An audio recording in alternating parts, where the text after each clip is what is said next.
Can just enjoy music without understanding it. Music is a universal language. By Shia. Today, I will be sharing with you my interest in Korean pop despite growing up in a Latino household. Growing up in a Latino family where my dad was from Mexico and my mom was from El Salvador, of course, naturally, I just grow up learning both English and Spanish and developing a close mindset with it. So growing up in this type of Latino family, I never really considered liking music in a language that I didn't understand or speak.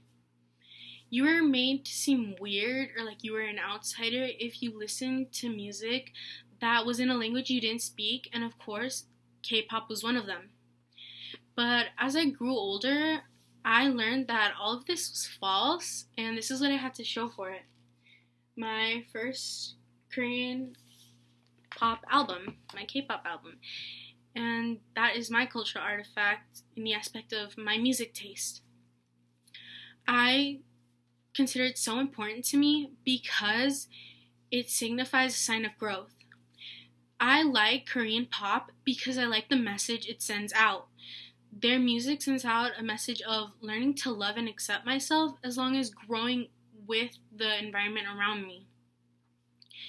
So, despite speaking English and Spanish, I broke out of that mold where you're made to seem weird for liking something that was out of your culture's comfort zone. So I guess you could say that music is my third language, as going back to the quote I said earlier, music is meant to be enjoyed by everyone despite the language. And even if you don't understand the lyrics because you don't speak that language like I do with K-pop, there are always subtitles which can help and the artists that explain the meaning behind their music.